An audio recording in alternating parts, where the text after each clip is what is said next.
Ah, ça y est, on est là. Alors, depuis longtemps, je devais vous le présenter, celui-là. Ah là là. Geek Magazine, voilà. Geek Magazine, nouvelle formule. Euh, Ça tombe bien, c'est une nouvelle formule. Après un 50e numéro anniversaire, voici le 51e numéro. Voilà. Avec une couverture assez intéressante. Superman, James Gunn nous dévoile ses plans pour le futur du DCU, du DC Universe. Gregor Rosinski, voilà, une vie dédiée à l'imaginaire. Predator, Dan Trachtenberg donne un nouveau souffle à la saga. On a aussi Mind Eyes, qui est maintenant un jeu triple A qui s'avère être maintenant, tout le monde le sait, hein. Ça n'a pas marché, c'est devenu un jeu raté, quoi, hein, malheureusement.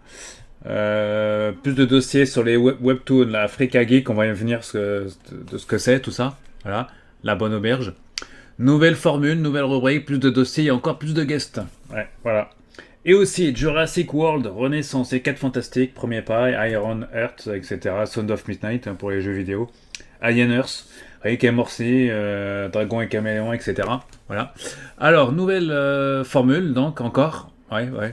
Parce qu'un magazine ouais, se doit de faire une nouvelle formule assez régulièrement pour attirer des nouveaux clients. Voilà. Des nouveaux lecteurs et pour aussi pour rajeunir. Hein, c'est comme ça. Tous les magazines le font. Hein, voilà. Donc la Geek Magazine, ça faisait quand même quelques années qu'ils l'avaient pas fait. Du coup. Voilà. Et ils ont supprimé, je crois, les codes couleurs parce que ça devenait. C'est vrai que les codes couleurs, c'était pas top. Hein, ils auraient dû supprimer il y a fort longtemps. Pas de couleurs. Il y avait, je crois, enfin, autant de couleurs. C'était pas très. Voilà. Bon. Là, ils ont changé, ils ont enlevé un peu ce truc-là aussi. Le Geek Magazine s'intéresse toujours au cinéma, aux séries, bien évidemment, mais aussi une grande partie.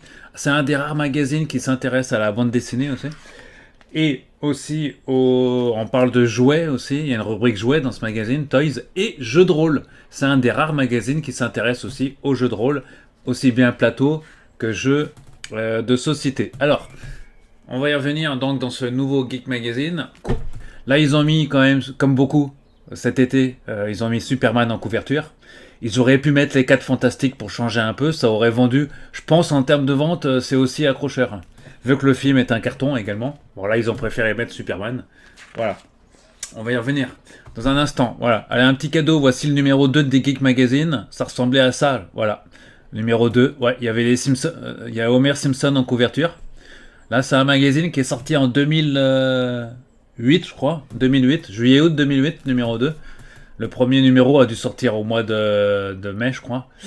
Voilà. Alors là, c'est le numéro 2 du magazine.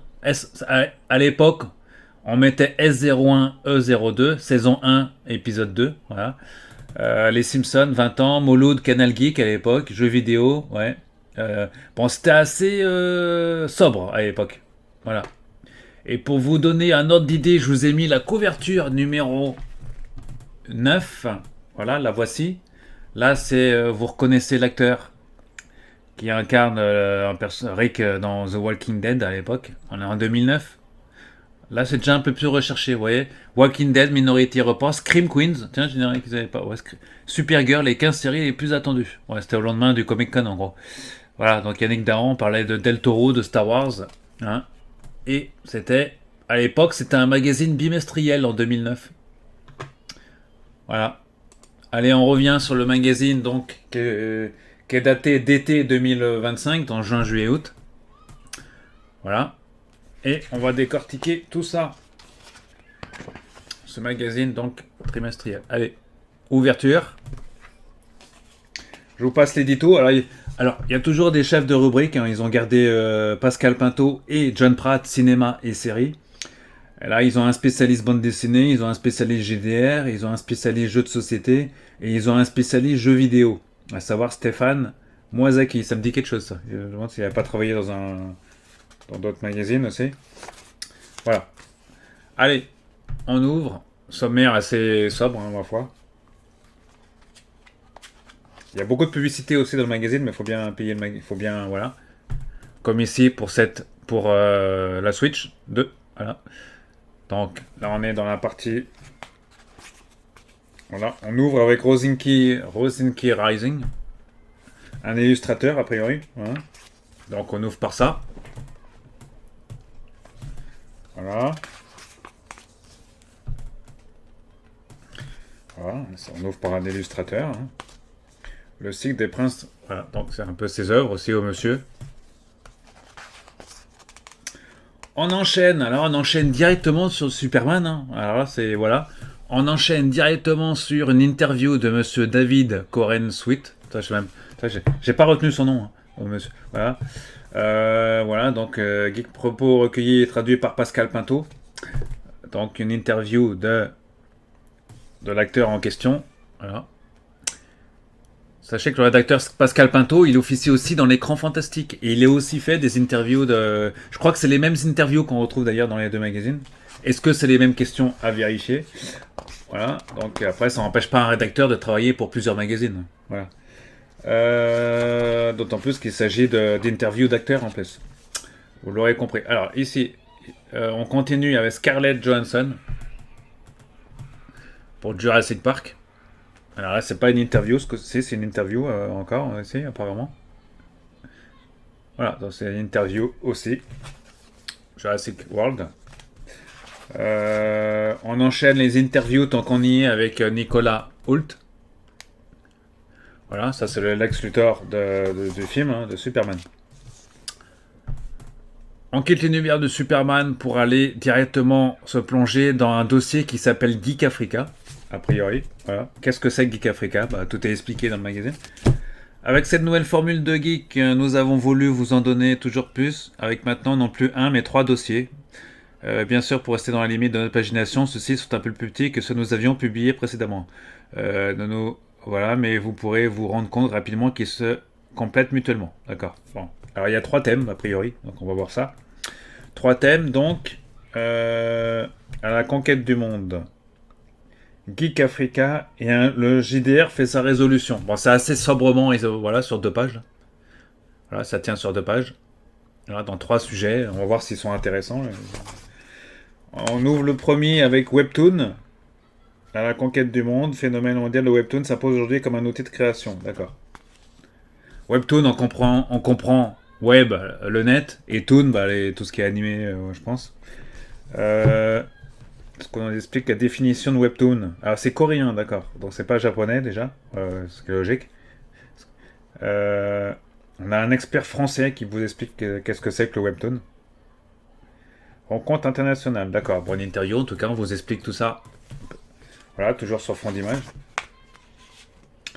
Des Webtoons, série coréenne. On va en avoir beaucoup, de séries de Webtoon. Série TV au début. Ouais, ça inonde les Netflix aussi, hein, et tout ça. Hein. Netflix Japon, Netflix, on regorge aussi beaucoup. Voilà. Webtoon, expliqué, c'est quelques pages, hein, quand même. La BD franco-belge face à la révolution du Webtoon. Voilà. Les Torgal et compagnie, hein, vous connaissez. Œil de dragon, tout ça, Radiant, Wakfu, voilà. Ensuite, on enchaîne déjà sur le deuxième dossier, après quelques pages, sur... Est-ce que ça fait partie du deuxième dossier? Oui, c'est Geek Africa, a priori. Voilà. Donc on enchaîne sur une partie que peu de magazines n'ont pas l'habitude d'entendre parler de ça. Partie geek africaine. Donc c'est un des rares magazines à en parler. Là c'est un roman apparemment. Ouais, c'est un roman. On ouvre sur un roman a priori. Sur l'imaginaire. Donc avec. Ah ouais, ça a l'air pas mal là. Regardez les dessins là. Donc voilà, le geek africain. L'Afrique des super-héros, pourquoi pas? Regardez-moi ça. Ah, ça change des comics américains, hein, ça change des Superman, Batman et compagnie, hein, dans les comics Marvel et DC. Hein. Là, on est dans un autre univers. Voilà, donc on est dans l'univers du... Voilà, méconnu, très méconnu d'ailleurs, hein, c'est ce qu'il y a de le dire. Longtemps dominé par les figures venues des États-Unis, la culture des super-héros connaît aujourd'hui une nouvelle dynamique venue du continent africain. Le documentaire Les héritiers du Captain Américain, diffusé sur Warner TV Next, explore cet univers méconnu. Faudra le regarder s'il est encore en replay celui-là. Entre tradition, engagement poétique et explosion créative. Rencontre avec Xavier Fournier, qu'on ne présente plus. spécialiste comics, un ex-fondateur de Comics Box Magazine notamment, journaliste et co-réalisateur qui revient sur cette aventure des sentiers battus. Alors ça, les trois quarts des gens ne savent pas ce qu'il y a une Afrique des super-héros. Bah, c'est l'occasion à Geek Magazine de le découvrir en tout cas. Voilà, donc c'est... Les nouveaux dossiers sont toujours bienvenus dans ce genre de magazine, donc voilà. Donc ça s'appelle... Voilà. Donc ça pourrait... Voilà un truc intéressant en tout cas. Voilà, ça nous change des trucs habituels. Là, on nous parle quand même de ce qui se passe en Afrique, en tout cas. Entretien avec Xavier Fournier, donc en l'occurrence. Donc, il nous explique ce que c'est que... Voilà.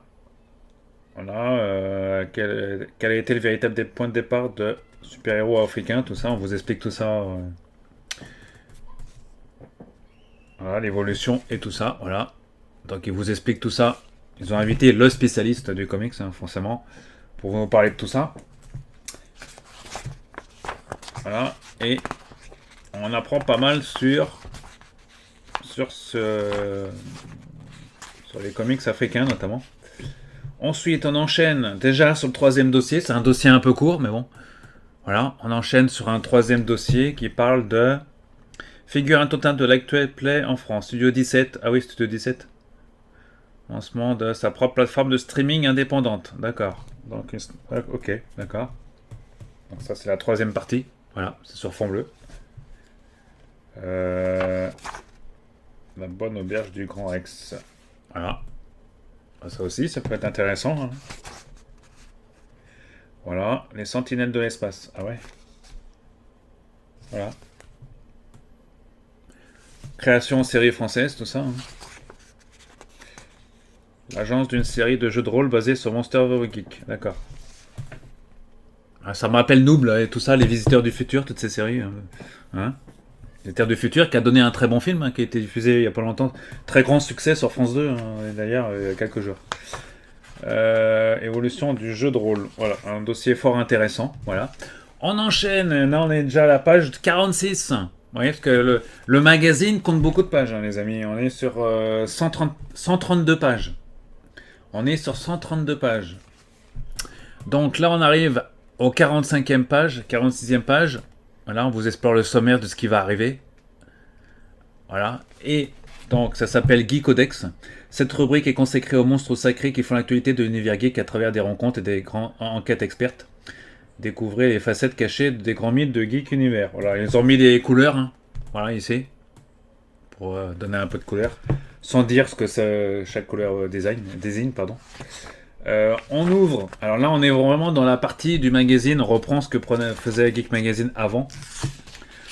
Là, on ouvre par les films, le cinéma. D'accord. On ouvre par le cinéma avec... Là, ils ont gardé un peu cette rubrique. Ouais, cette mise en page, on va dire, qu'ils ont gardé. Hein.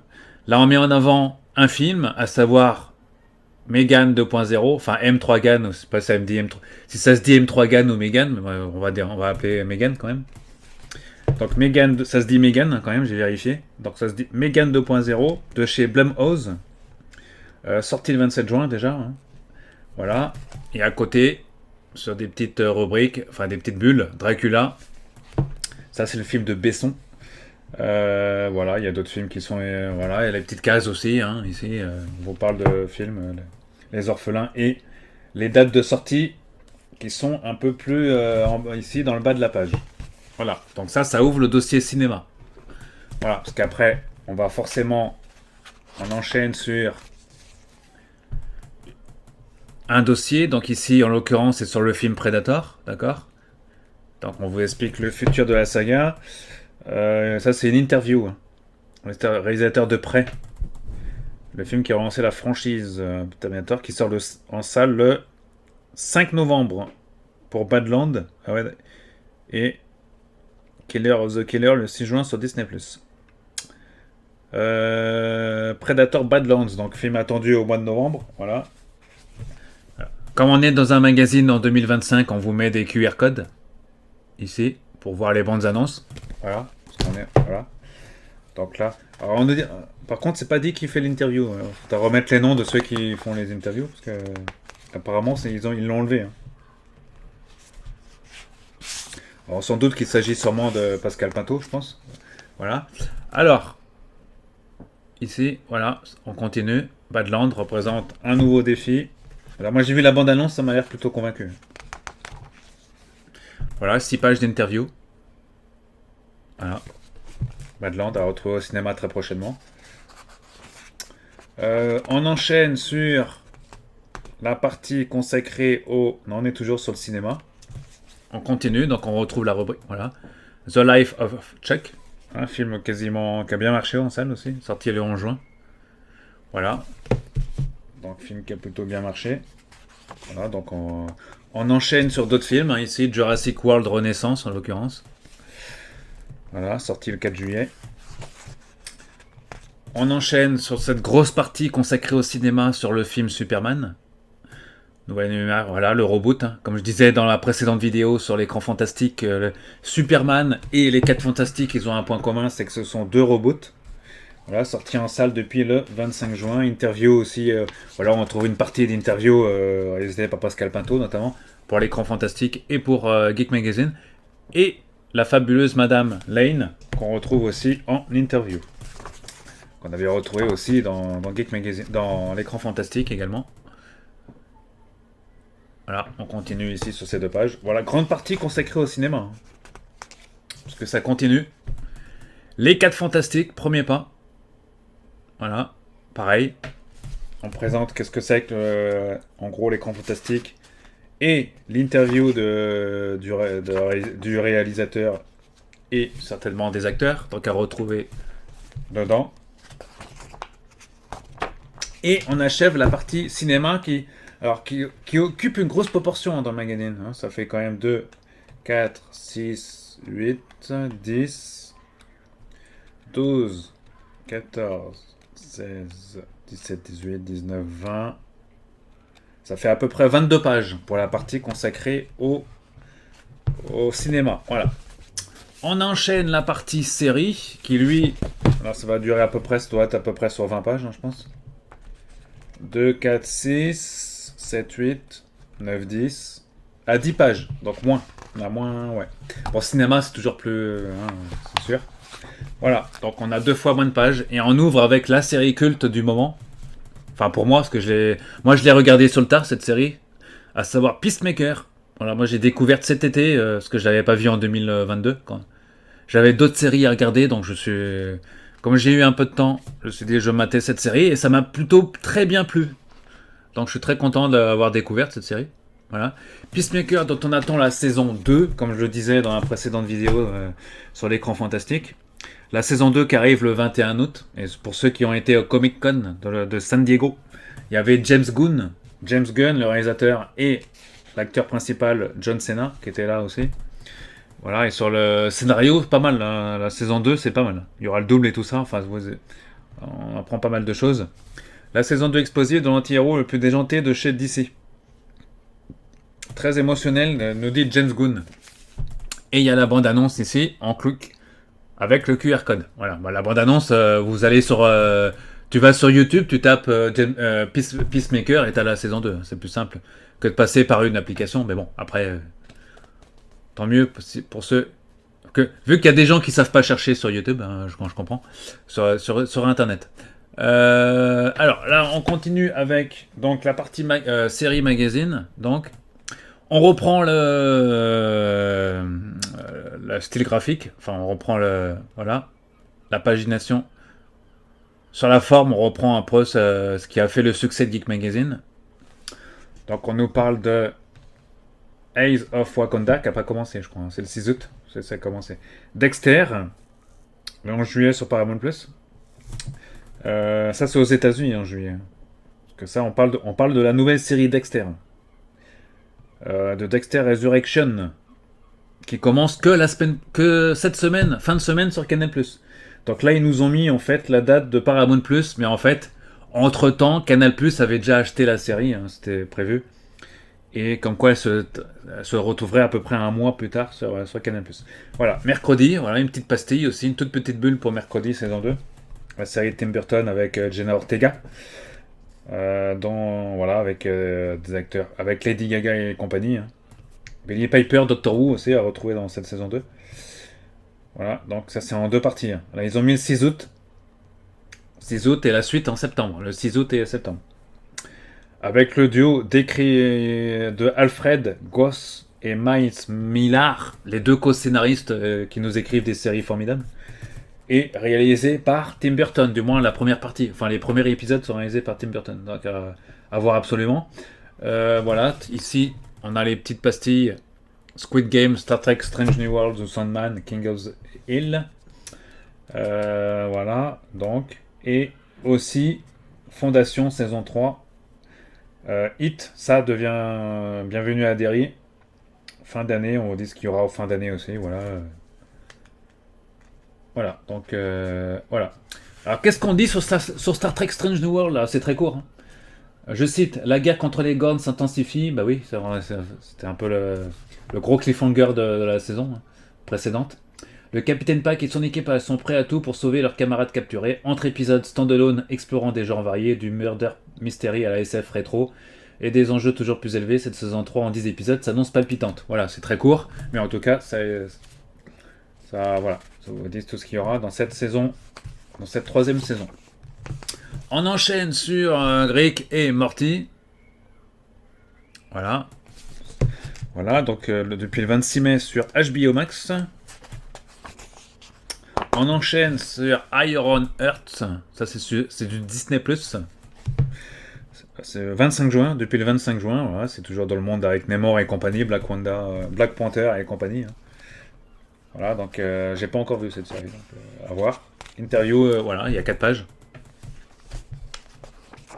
On enchaîne sur la série Fox, la série Disney de l'été. Ça sera pas du Star Wars, il y aura pas de Marvel non plus, non, c'est du Fox et c'est du Alien. Bah oui, il faut bien exploiter aussi la licence Alien de temps en temps. Et cette série prévue depuis très longtemps, elle arrive, ça y est, enfin. Elle est arrivée aujourd'hui, hein, parce que là j'enregistre le 13 août. Donc on est le 13 août, donc je pense que je vais attaquer au moins le premier épisode. Voilà, Alien Earth sur Disney+, ça se passe au tout début, c'est vraiment les préquels du préquel. Et, je cite, il y a Noah Hawley qui dit, Noah Hawley c'est le showrunner hein, de la série, qui dit, mon but est que vous ressentiez la même chose que la première fois que vous avez vu le film en 1979. Moi j'étais pas né en 79, mais je l'ai vu sur le tard. Voilà, donc ressentir la même chose, c'est la conquête, voilà, Xénomorphe qui arrive sur Terre, tout ça. C'est le début, voilà, c'est vraiment le début de Alien. Donc c'est la première série qui va peut-être donner beaucoup d'autres séries après. Hein, voilà.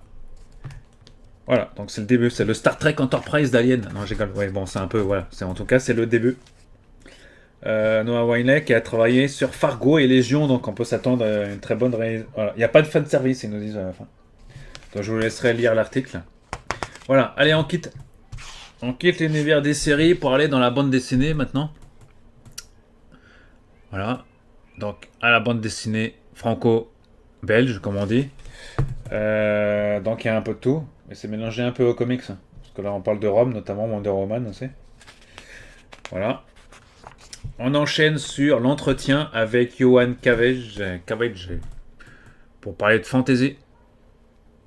Voilà. Il y a même le QR code pour avoir la bande-annonce. Moon des bande-annonce. Voilà, disponible en manga. Enfin, voilà. En manga, enfin, c'est du manga ça? Ouais, c'est entre les deux. Plus de la BD. Là, on accède à la rubrique consacrée au manga. Ouais, parce que c'est difficile de suivre l'actualité manga. Bah, comme quoi. Le magazine aide à nous faire. Voilà, il y a ce mois-ci, il y a du Naoki Urasawa quand même. Entre autres, Monster Attack aussi. Il y a de tout. Hein. Très panachant. Chez Glénat. Berserk, énième réédition. Dragon et Caméléon. Ici, on vous explique. On vous présente le Dragon et Caméléon volume 1. Donc, nouvelle série manga. Passion manga. Voilà. On a quand même 4 pages. Quand même quelques pages. On enchaîne sur plusieurs petits jeux. Les jeux. Donc cartes et jeux de... voilà. On est dans des Harar Magazine, vous présenter une rubrique consacrée aux jeux. de société ou de cartes, voilà, l'esprit un peu geek. Là, on enchaîne sur du jeu de rôle, apparemment. Voilà. Fate Force Chronicle of Khan. Voilà, jeu de plateau. C'est du jeu de plateau. Hein. Voilà, on enchaîne sur Toys Battle. Ça, c'est un duel tactique. Un duel tactique. Je vous explique le déroulement d'un tour, comment ça se passe au niveau jeu, tout ça. Voilà, on enchaîne sur... Ils mettent en cette période où les magazines spécialisés disparaissent tous les uns après les autres, après une revue distribuée en kiosque, on sait de quel magazine il parle, distribuée en kiosque qui parle de jeux de rôle est devenu un luxe. Geek Magazine assure son rôle fédérateur et continue de dénicher pour vous les tendances qui font la culture geek au sens large. Nous vous proposons ainsi ce soit un florilège représentatif des sorties JDR du trimestre. Et on passe à la partie consacrée aux jeux de rôle. Ici, voilà, avec une sélection bien rodée du spécialiste du jeu de rôle. Voilà, qui travaille pour ce magazine. Voilà, on a du Solomon Kane notamment. Ça va vous dire certainement quelque chose. Voilà, attendez, jouer de Solomon Kane en jeu de plateau, en jeu de rôle, pardon. JDR 3 mode de Iron Sworn. Alors, une rubrique bien étoffée, hein, JDR, consacrée au JDR dans ce magazine. Voilà. Interview. On enchaîne sur la partie jeux vidéo, ce coup-ci. La sélection, donc ici avec Doom, The Dark Age, hein, vous avez voilà, Doom, voilà, le jeu qui est sorti maintenant il y a quelques semaines maintenant. Atomfall, The Precinct, Police Squad à la référence. Voilà, sélection jeux vidéo ici avec The Last of Us entre autres. Voilà. Ensuite, il y a les bandes annonces et tout avec les QR codes. On enchaîne sur le jeu un peu raté de l'année, hein, c'est un peu dommage, mais bon, c'est dommage qu'il soit Mind Eye. Voilà, le jeu raté. À l'époque où ça a été mis sous page, je ne savais pas que ce jeu allait devenir un ratage, mais bon, on ne pouvait pas le savoir. Hein, dommage que ce genre de jeu qui soit si bien réalisé n'ait pas eu un succès escompté. Bon, on espère que ça va faire comme Cyberpunk, c'est-à-dire dans quelques mois, ce jeu va redevenir un peu ce qu'il devait être. Donc il devait être un bon jeu. Donc je pense qu'il faudra attendre encore des mises à jour, mais voilà. En tout cas on vous le présente ce jeu. On enchaîne sur un autre jeu qui a cartonné cet été, c'est bien sûr Sound of Midnight, bien évidemment. Ça c'est l'autre jeu qui a cartonné l'exclusivité Xbox de l'été, on va dire. Sorti également sur PC. Qui sortira aussi probablement sur la PlayStation un peu plus tard, parce que la volonté de Xbox c'est de sortir bien sûr tous ces jeux, et maintenant Sony aussi va le faire aussi de toute façon. Donc, là c'est une surprise pour personne. Sony va le faire aussi. J'entends dire que Spider-Man allait sortir sur Xbox aussi. Ensuite, donc ça c'est le jeu, voilà. On enchaîne sur les jeux, ça c'est un peu moins grand public. C'est les jeux, c'est pas avec les Oculus et compagnie là. Hein. Ça, c'est une portée, c'est pas pour tout le monde. Bon, voilà. Sur Steam, tout ça. On enchaîne sur les jouets. Donc, les news, une page. Voilà. Alors, c'est très court. Hein. Dommage qu'il n'y a pas plus de pages consacrées aux jouets. Parce une page, ça fait. C'est vrai que ça. Non, 2 pages. On est sur Vintage à côté. 2 pages. Bon, c'est vrai que c'est un peu court. Il aurait fallu au moins 4 pages. Je suis sûr qu'il y a beaucoup plus de jouets à dériver à sortir, hein, quand même. Que 2 pages, enfin que là, en plus on nous parle que de 2 références, donc Lego Masque, ah ouais Masque et du Vintage, mais bon, c'est peut-être un peu court, mais bon, après est-ce qu'il faut pas diminuer d'autres pages et consacrer. Là on passe à Geekosphère, ici nous avons rassemblé des articles, alors ça reprend la rubrique d'avant, hein. Rassembler les articles sur tout ce qui concerne l'univers geek de près ou de loin, et même parfois de très loin, ouais, sans avoir de nécessaire actualité. Ce sont des coups de cœur, des entretiens, des bons plans, des gadgets improbables, des mouvements originaux, des analyses psy, des portraits sociétaux, bref, un remake un peu fourre-tout qui permet d'explorer toujours plus de facettes de la culture geek. Alors là, on vous le présente, on va voir ça en détail. Alors parfois, c'est plus ou moins intéressant, hein. C'est pour ça que c'est en dernière partie, vous allez me dire. C'est pour ça que c'est placé en dernière partie, parce que c'est pas toujours très intéressant. Bon, on va voir. Ah bah si, Jules Verne, hein, ça c'est de l'actu, ça, hein. Parce que c'est une expo Jules Verne, donc ça c'est considéré comme de l'actu quand même. Voilà, donc l'expo Jules Verne qui avait lieu à partir de fin mai, je crois, au Grand Hôtel des Rêves, à Paris 5. Voilà. Ici, on a un monsieur qui s'appelle Lionel Liminana. Voilà, probablement le meilleur groupe de rock français. Ah, ça, d'accord. Et qui parle de ces trucs geeks. Voilà, bah oui, pourquoi pas. Voilà, donc on en parle. Il n'est pas très connu, mais bon. Final Fantasy, oui, bah oui, on revient sur Final Fantasy, pourquoi pas. À la fin. Voilà, bon, d'accord, ouais, bah oui, pourquoi pas, ouais. Les cités perdues d'Afrique, bah ça revient au dossier consacré au début de ce numéro, consacré aux comics africains. Donc là, on reste en Afrique avec des romans d'aventure. Les mines du roi Salomon, tout ça. Voilà, bon, ça, voilà. Pourquoi pas. Ça, c'est lié à l'actualité, hein, parce que on parle de Superman. Voilà. C'est quoi ce Superman là? Qui pose des personnages geeks sur un divan. Le psychanalyste, ah oui, ça prend le dossier de psychologue geek. Pour celui qui a déjà. Ok, ça prend un peu le. Ouais, psychologue geek, ça prend, ouais. Pas geek aussi. Ok. Et on continue avec la petite boutique des horreurs, comme d'habitude. Ça reprend la rubrique d'avant. Voilà, bon, voilà, ok. Et on termine sur le guide du geek nomade en Asie. À la fin. À la fin, les voyages, défis, tout ça, ouais. Scanner Geek Magazine pour commander les anciens numéros de la nouvelle formule. Enfin, de la deuxième. Après le rachat, on va dire. Après le changement d'éditeur, on va dire. C'est-à-dire, voilà. Les numéros à partir du numéro de Dune, je crois, je sais plus. Et les hors-séries.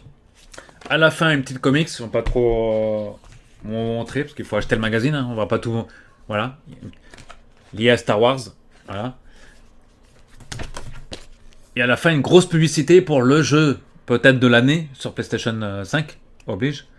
À savoir le jeu de Monsieur Hideo Kojima, que j'ai eu l'honneur de croiser il y a quelques années dans une convention. Death Stranding 2, sorti le 26 juin.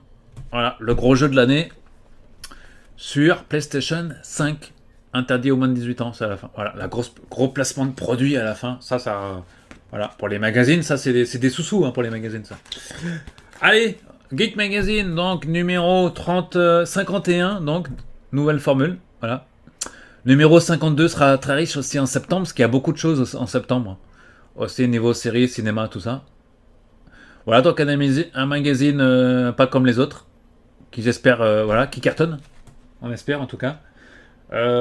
Toujours, voilà, 10,95€, bon c'est pas cher payé pour 132 pages, hein, il faut l'avouer. Voilà. On attendra le prochain numéro qui sort probablement au mois de septembre, le prochain numéro, peut-être fin août. Voilà. D'ailleurs, ce serait bien de nous mettre la date de sortie des prochains magazines. Hein, il y a que, je crois qu'au jour d'aujourd'hui, dans les magazines que je chronique, je crois qu'il n'y a que l'écran fantastique qui lui donne cette information. Il n'y a que l'écran fantastique qui donne quand sort le prochain magazine. C'est sûr que même Mad Movies, ils le savent. Donc il faudrait, voilà. En tout cas, Geek Magazine, comme c'est un magazine très... En plus, ils sont très carrés sur les sorties, hein, Geek Magazine. Quand ils disent que c'est prévu que ça sort, voilà. Donc là, c'est juin, juillet, août. Donc le prochain magazine devrait théoriquement sortir au mois de... Après, il suffit de vérifier, hein, les amis. Attendez. Là, je vais vérifier sur journaux.fr quand est-ce qu'il est sorti. Geek Magazine. Ouais, si je faisais pas de faute, ça marcherait. Geek Magazine. Et là, il nous donne le... Allez, il est lent, ce site là. Geek Magazine. Il est sorti le 1er juillet. Bah oui. Donc on est un magazine qui est sorti le 1er juillet. Voilà, pour un magazine juin, juillet, août. Oui, bon, 1er juillet. Voilà. Ça voudrait dire que le prochain numéro sortirait, je pense, le 1er septembre. Parce que là, ils mettent juin, juillet. Ouais. Hein, ouais, 1er septembre. 1er septembre, je pense. Peut-être le 1er octobre, s'ils sortent septembre, octobre, novembre. À voir. En tout cas, c'est un numéro qui sortira à la rentrée. Voilà, le prochain numéro.